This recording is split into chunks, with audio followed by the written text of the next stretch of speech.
Hello, everyone. My name is Rudo Kemper. I'm with an organization called Digital Democracy, and it's a pleasure for me to be participating in the America's Geographical Awareness event.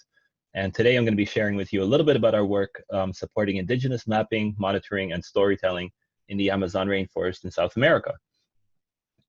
So to start with a little bit about Digital Democracy, we're a small nonprofit organization founded in 2008. Our mission is to work in solidarity with marginalized communities to use technology to defend their rights. We do that in basically two ways. Direct support for local communities. We work as closely as possible with communities that are on the ground, on the front lines, fighting human rights and environmental rights abuses, and providing support by giving trainings, doing capacity building, and working with communities to utilize technology towards that end. And the second part of that, which is really related, is to actually co-create some of those tools and technologies.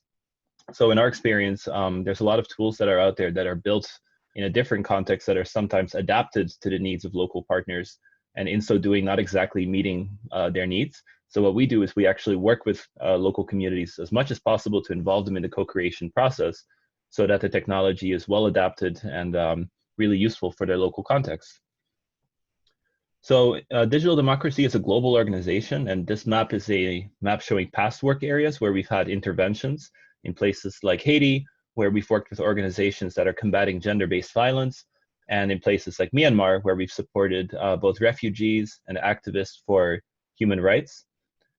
And more recently, this is a map of our current work areas. We're very active in Southeast Asia, partnering with Open Development Initiative in places like Kenya, and increasingly a lot of work in South America, where we've really been sort of on the front lines working with indigenous communities and their partners to prevent land incursions, to fight against resource extractivism, and for land rights. So what I'd like to do today is to share you basically three stories of three different communities and how we supported them to use technology to suit their needs, and then also to finish by telling you a little bit about those tools that we've created in that process. The first community that I'd actually like to share with you a little bit about is one from my previous work. So I just recently started with Digital Democracy, and I was involved in a project with the Matawai Maroons in Suriname, which was very much along the same lines, building technologies to help them protect their lands. And this technology, which I'll describe later, is actually something that we're working with in a new project called Earth Defenders Toolkit, which I'll tell you about a little bit at the end. So first, Maroon communities are actually Afro-descendant communities. These are descendants of formerly enslaved Africans who were brought to places like Suriname to work on the plantations as slaves, were able to escape into the rainforest, flee, and fight for their right to exist there. So this is over 300 years ago that their ancestors first arrived in this landscape in central Suriname, and they reside there to the present day and have a very strong traditional culture, have a strong tradition of oral storytelling about what the first times were like when their ancestors first arrived in this landscape, and actually had land rights for their lands, much like the indigenous people did, up until 1975, when Suriname became independent, and the new government decided to rescind all of the land rights of the communities in the interior, saying that it all belongs to Suriname. So the communities have been doing a lot of mapping work because there's resource extractivism that's taking place in their land. There's a lot of gold mining in this area. So gold mining concessions are being given out both to community members as well as folks living in a city that want to do mining activity. And there's also a lot of development initiatives taking place now in this community's land.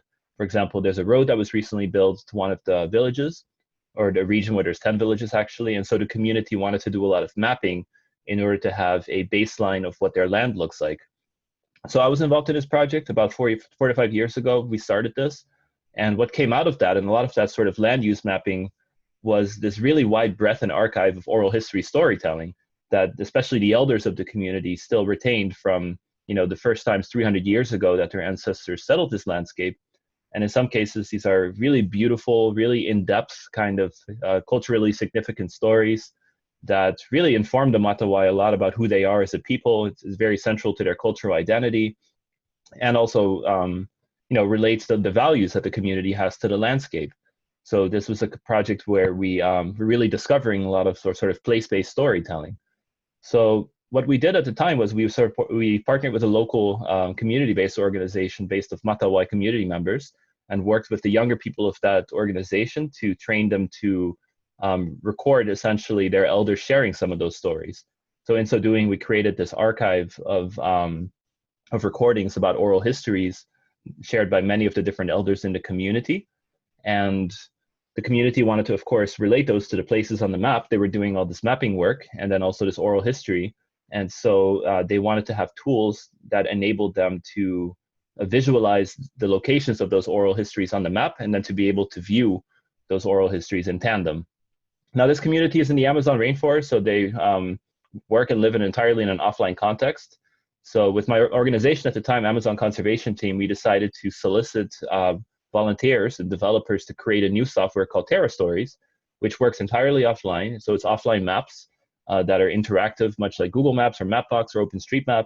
And what you have there is a sidebar with oral histories about the places. So you can either press or click on one of the stories in the sidebar to travel to the place where it took place, or you can click on the different points on the map to see the different oral histories that are associated with them. And the app is entirely translatable into the local language. So we really tailored and designed it as much as possible. And like I said, really co-designed it with the communities to suit their needs. In this case, we were really thinking about the young people, the younger generations that have cell phones, that are frequently not around to hear the oral histories, and sort of using this as a pedagogical tool for them to learn as much as they possibly can about the landscape. So we designed it to be kind of fun to play with and interactive, and that it works on cell phones, so that it's a tool for the younger people to really learn about their lands. And the school teachers have really gravitated towards this as a tool that teaches both geography as well as history, language, culture, all in one. It's this really powerful kind of way to sort of reach kids in a way that's appealing to them and kind of culturally sensitive and appropriate, and a way for them to learn the oral histories.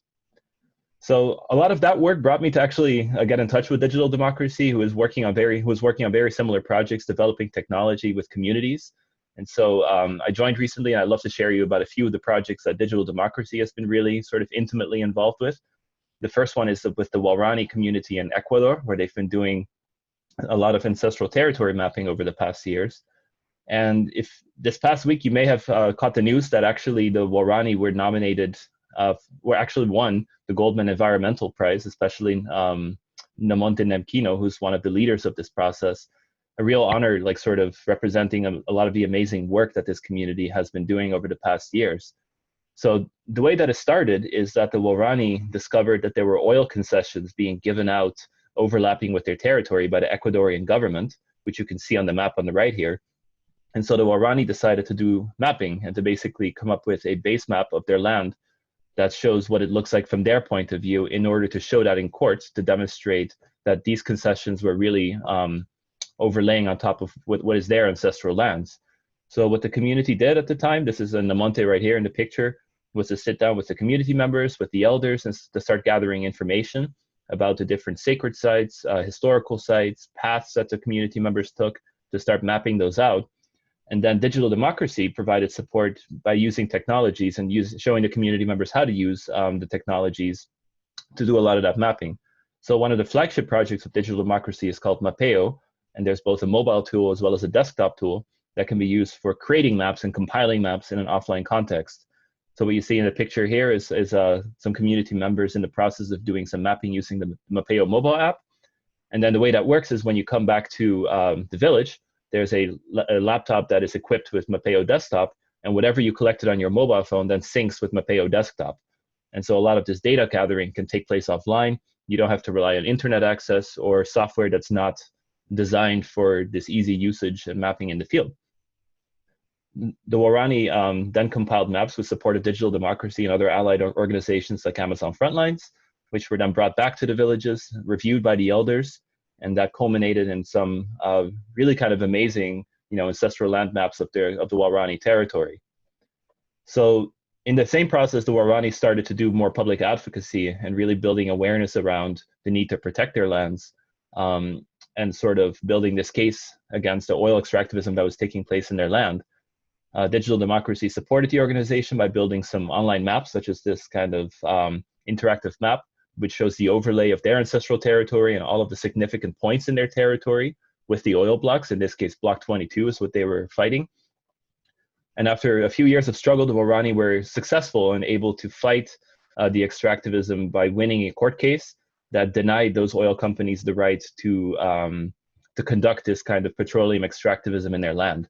So a really beautiful and optimistic story, and Digital Democracy was really sort of humbled and honored to play a small role by helping the communities use the tools and the technologies to make the maps, which they really did on their own and brought forward, and were able to achieve this magnificent victory. And so the third story related to that is sort of about oil spill monitoring on the other side of the border in Peru, with an organization called Punamut, which is actually an alliance of 3 different indigenous communities. So this region actually, sadly, has been stricken by a lot of petroleum extractivism for decades, actually, and has been struggling. The communities have been struggling to fight that in the context of Peru for some time. So what you see here is a picture of some of the pollution that you see in the waterways. And so the communities are trying to document and monitor that as much as possible, and basically to collect evidence of where oil spills are taking place, where this extractivism are, where the wells are, in order to have tools to fight this extractivism from taking place by taking it to the public sphere and doing advocacy work around it and taking it to court. So here again, Digital Democracy has been supporting the communities in using Mapeo Mobile in order to document where these incursions are taking place, and to then create reports, to generate reports that can be shared once those community members go online. This is a very remote context where most of the villages are actually offline, but there's syncing taking place between the devices, and as soon as somebody travels to an area where there is online connectivity, it can be shared with the public, where the advocacy partners can then utilize that for visibility and in court settings. And so Punamut, this is an example, a really sort of powerful one of how they're using this information. This is on their website. And very tragically, there was an oil spill that actually, because of flooding, reached one of the villages. And so you can see that in the picture there, really kind of stunning image of, the children standing next to the oil, and how it's actually reached the foot of their homes. And so they're able to use Mapeo Mobile to document this from happening, and then also putting that on their public website with alerts and announcements to the public to really show what's taking place in their landscape and how the petroleum activism is affecting really their livelihoods and destroying their villages. So a very sort of powerful tool for advocacy. So yeah, so in these 3 stories, I'd love to tell you a little bit about the technologies that are being utilized. So this is open source tools that are being built by Digital Democracy, by other partners as well. The first one is called Stories, and it's built to be offline first. It's really meant for simple setup and community ownership. So indigenous data sovereignty is something we take very seriously. And so there's also the ability in Stories, which was the storytelling map that I showed, to restrict content. So if you want something to appear only once you've logged in, to be able to protect it, there's a possibility to do that as well.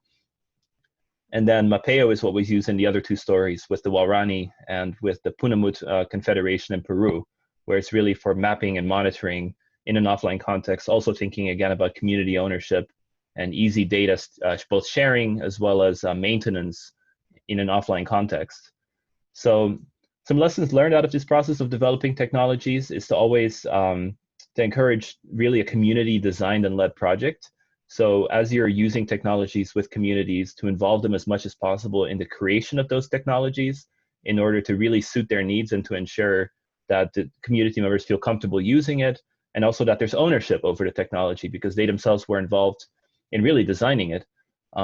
At the same time, something that we realize is that there's no blueprint model for this, right? Every single context is different, every community is different, cultures are different, and so there is a need for constant customization and tailorization, which is something that we do take into consideration in building the technologies, that there may always be in a project level work, that there may be a need to customize the technology to fit the context, which is really this third point as well, right, about finding the right tools.